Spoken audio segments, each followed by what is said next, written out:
Hello, welcome back to the second episode of this Rio Grande coal mine model railway. I'd like to show you a lot of progress that's occurred over the last week and a half, 2 weeks. I'm taking this from just the green foam that you can see underneath to mountains, riverside embankments, and if you look over the back, we have a train running. So to talk to you about it quickly, the riverbed was made out of Sculptamold. Now it was DIY Sculptamold that I made myself using toilet paper, plaster, water and a big bucket. Then that was smeared on all the way down and just smoothed out to create the river embankment. Each one of these X's marks where I'm going to make myself a rock face.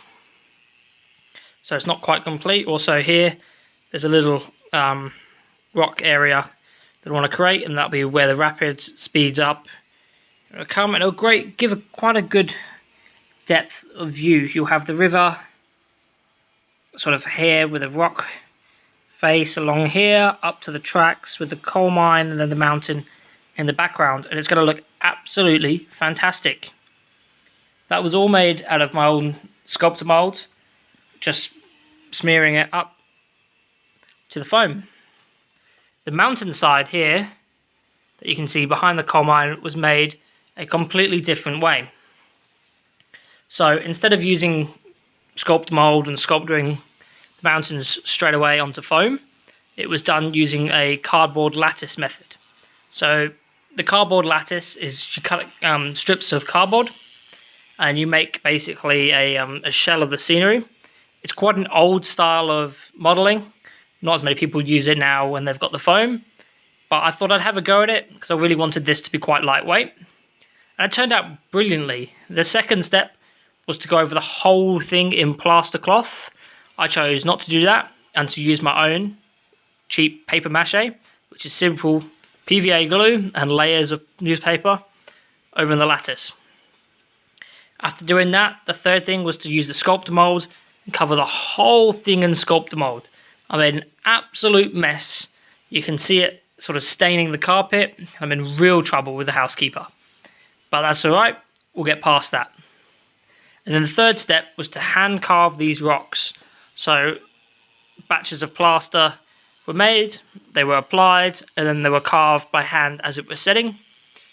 And then I came along and painted it all. So this is a sand and brown mix. So we used the sand, which is very clear, and a big tub of brown paint.